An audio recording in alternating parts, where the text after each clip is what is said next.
Europe 1 Soir. 19h, 21h, Pierre de Villeneuve.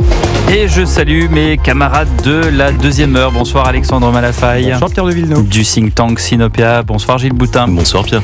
Du Figaro. Et bonsoir à vous Philippe Doucet. Bonsoir. Bon, alors vous avez écouté, Olivier Faure comme moi. Voilà le PS qui censurera François Bayrou sauf s'il obtient une réponse claire sur les retraites. C'est ce que Olivier Faure vient de dire sur TF1 et justement, on l'écoute. À ce stade, je vous dis que nous censurerons, sauf si nous avons une réponse claire.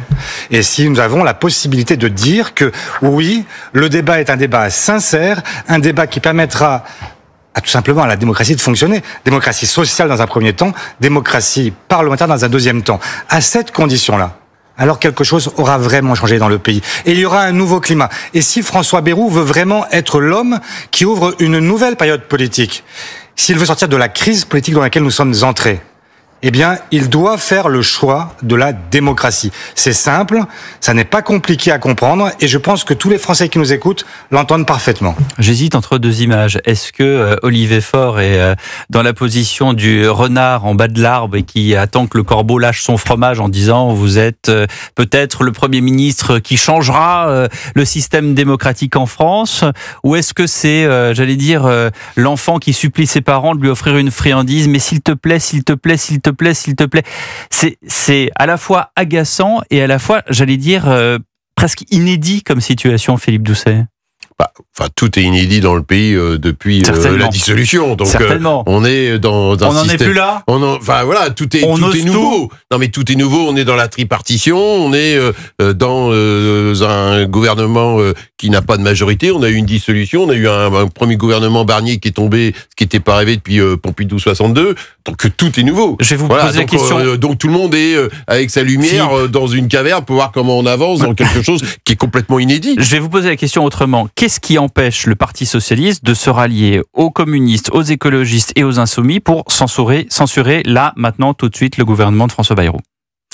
Ce qui nous intéresse tous, c'est les Français, parce que le désaccord de fond avec Jean-Luc Mélenchon, c'est quoi? Nous, on n'est pas là pour dire Macron, tu t'en vas. Parce que si Emmanuel Macron il dit je reste, voilà. Et puis par ailleurs on est convaincu. Ça veut dire qu'il a été élu démocratiquement au suffrage universel et qu'il peut finir son mandat. Et tout, donc nous la crise de régime, le chaos, ça n'a jamais été notre ligne. Et puis par ailleurs, si Jean-Luc Mélenchon au deuxième tour il faisait 60% et Marine Le Pen 40%, je pense qu'on s'en sera rendu compte.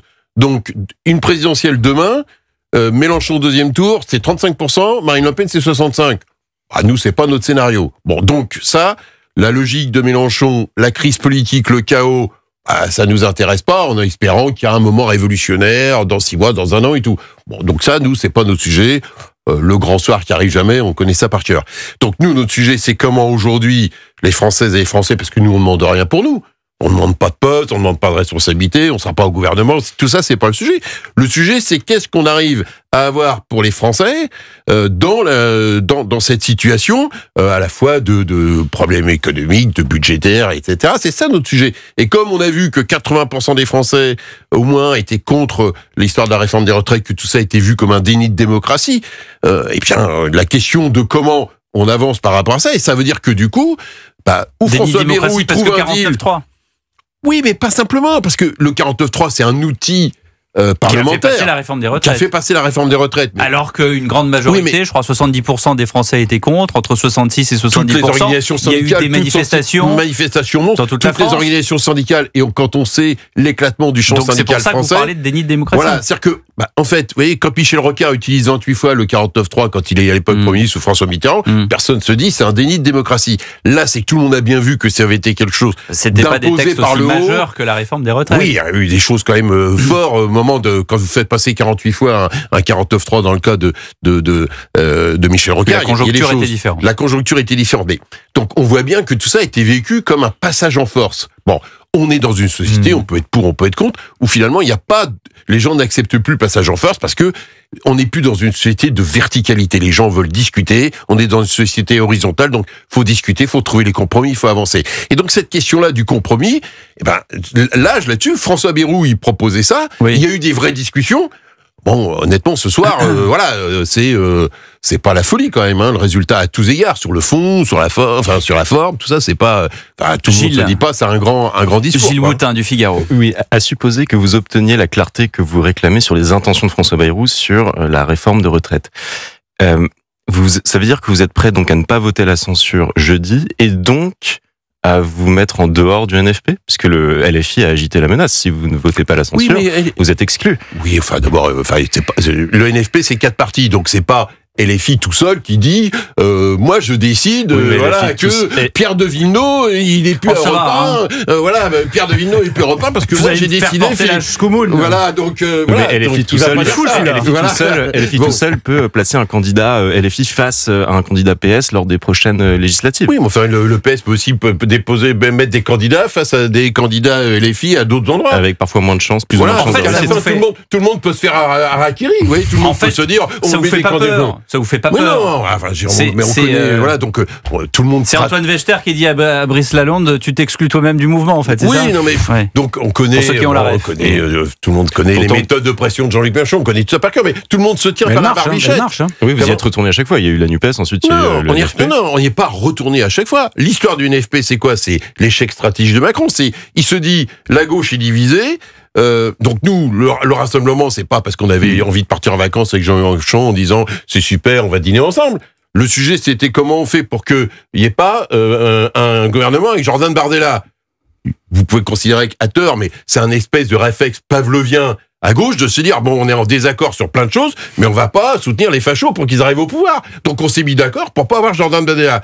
Ça a marché. Bon, très bien. Ça veut pas dire pour autant que tous les soirs, on fait un petit SMS à Jean-Luc en disant samedi soir, tu fais quoi? Est-ce que tu es disponible pour un dîner aux chandelles? Non. Vous voyez, il y a le chemin entre Jordan Bardella d'un côté et dîner aux chandelles. Il y a le chemin. Ça s'appelle le NFP. Bon, voilà. Après, ça veut pas dire il y a plein de choses sur lesquelles on est en désaccord. En politique intérieure, en politique internationale, il y a plein de choses sur lesquelles on est en désaccord avant, maintenant et demain. Alexandre Malafaille. Ça, c'est la vie. Monsieur le député, ne m'en veuillez pas, mais vu de mon point de vue d'observateur, il me semble quand même que le Parti socialiste n'a plus grand-chose de socialiste. Par contre, il a beaucoup de choses de soumis. Donc, c'est plutôt le parti des soumis, aux insoumis. Et ça, c'est quand même assez frappant. Depuis, effectivement, ce front que vous avez mené, vous avez réussi. Depuis, c'est assez catastrophique. Alors, moi, j'ai un point... pardon là-dessus, parce que je suis un des animateurs d'un courant au PS qui s'appelle Debout les socialistes, et qui a mené cette bataille pour justement que le Parti socialiste se réaffirme. Ce que d'ailleurs, nous avons fait aux élections européennes. Je le rappelle quand même. Mais bravo, bravo. Donc, on a mené ça. Donc, cette bataille-là, oui, mais la reconstruction d'un parti socialiste fort après 2017, quand vous avez un parti qui se casse la figure, ça se fait pas comme ça. C'est le même parti socialiste qui a, par exemple, décidé que Bernard Cazeneuve n'avait aucune chance. Donc, quelque part, ce virage social-libéral, qui est peut-être effectivement celui que le PS aurait pu faire, il est loin. Mais je voulais pas aller là-dessus sur terrain.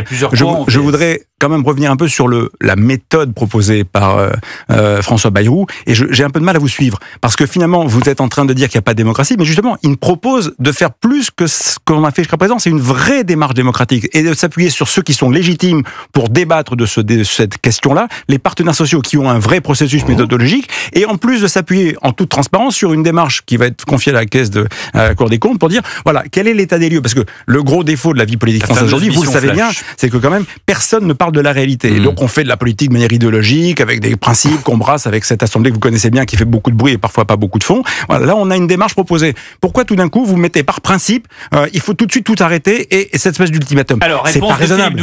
Non, on n'est pas dans la logique de l'ultimatum.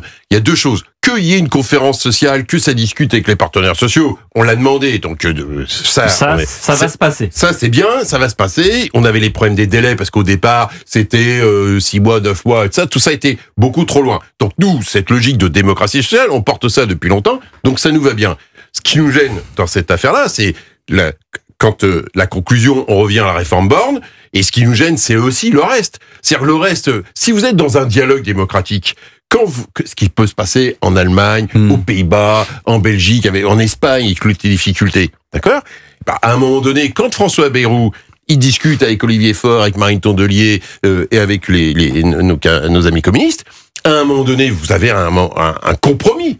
Non, ce qui est gênant cet après-midi, d'où les questions de Boris Vallaud, c'est que les éléments de discussion pendant des jours, des semaines, ont été le soir et tout, finalement, on les retrouve pas dans le discours de politique générale. Est-ce que c'est pas aux partenaires sociaux de mener ce travail de fond avant d'avoir un accord politique? Sur les retraites, oui, mais sur la politique fiscale, etc. C'est-à-dire que si il y a deux choses. Il y a la question de la démocratie sociale, ça c'est une chose, mais sur la question de la démocratie politique, compte tenu que personne n'a de majorité et que mine de rien, le NFP, même en majorité relative, est arrivé en premier, donc à un moment donné, vous êtes trouvé des compromis, ce que font nos amis allemands depuis des années, et à un moment donné, ils trouvent un compromis politique. Non, mais nous là, il y avait des éléments de discussion d'un compromis politique. Philippe, vous pouvez et on pas ne le retrouve sans pas. cesse comparer à l'Allemagne parce qu'elle a une structure politique différente. Oui, elle mais a comment une culture de coalition. D'accord, mais À chaque élection, il y a une culture de coalition. Ça n'a jamais été comme ça. On a eu un clivage gauche-droite à l'américaine pendant des années en France. Il y a eu la gauche, la droite.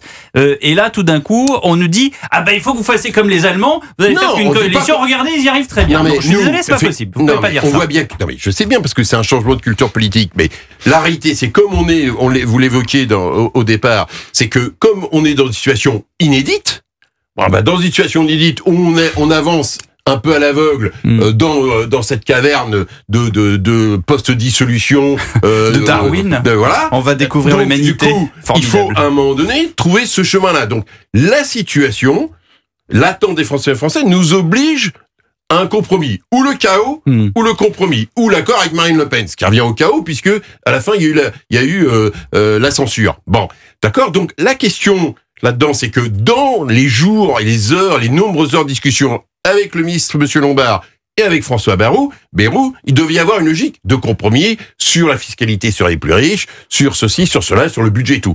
On ne les retrouve pas cet après-midi, d'où les questions complémentaires de Boris Vallaud dans son intervention à l'Assemblée nationale, et d'où aussi les questions à l'instant sur TF1 d'Olivier Faure, en disant, faut à un moment donné, comme on dit... Ce que je demande au Premier ministre, c'est qu'il soit clair et qu'il dise qu'il y ait accord ou pas accord entre les partenaires sociaux, le Parlement sera saisi de la question des retraites sur la base des propositions qui auront été faites par les uns et les autres. Voilà ce que dit exactement Olivier Faure, premier secrétaire du parti. On parle encore des retraites et que des retraites. Oui, ce qui revient pas là, tenir compte de l'équilibre qui doit être trouvé, l'équilibre budgétaire qui doit être trouvé. Non mais attendez, on a proposé qu'il y ait une conférence financière sur les retraites. Donc on dit pas, il y a de l'argent partout, je vais ouvrir la poche des journalistes du Figaro et on va équilibrer le système des retraites. Parce qu'il est du Figaro. Pas vrai. Bon voilà, donc on sait bien qu'il y a cette question-là. On ne la nie pas puisqu'on a proposé cette conférence de financement. Donc on n'est pas fou. On a comme l'impression, elle est côté, qui fait reposer l'ensemble du poids du soutien ou du non-soutien du PS sur effectivement cette position sur les retraites. Je veux bien, mais c'est pas un peu anachronique vu ce qui est inédit, c'est pas la situation politique, c'est l'état de la France. Donc porter tout le débat national que sur là-dessus, c'est pas un peu inédit de prendre le risque de renverser encore un vent rien que là-dessus. C'est pas simplement que sur ça. Le reste par rapport à ça, il se trouve, ce n'est pas nous qui avons fait que, pour les Françaises et les Français, cette réforme, à tort ou à raison, est devenue emblématique pour les Françaises et les Français. C'est autour de ça que ça s'est cristallisé. C'est ça la question. Donc si ça s'était cristallisé sur autre chose, on pourrait peut-être sur autre chose, mais on voit bien que c'est un sujet clé, c'est un sujet aussi que tout le monde comprend bien parce qu'il y a des enjeux pour la vie des gens. Les questions de pouvoir d'achat, les questions d'aide, ça, les gens comprennent bien les questions du pouvoir d'achat, mais enfin, la question de l'évolution de la flat tax de 30 à 35%, les journalistes du Figaro Économie, tout le monde est peut-être un spécialiste de ça. Je suis pas sûr que tous nos auditeurs soient des spécialistes de la question de la flat tax. Philippe Doucet, membre du bureau national du PS, merci beaucoup d'avoir été avec nous.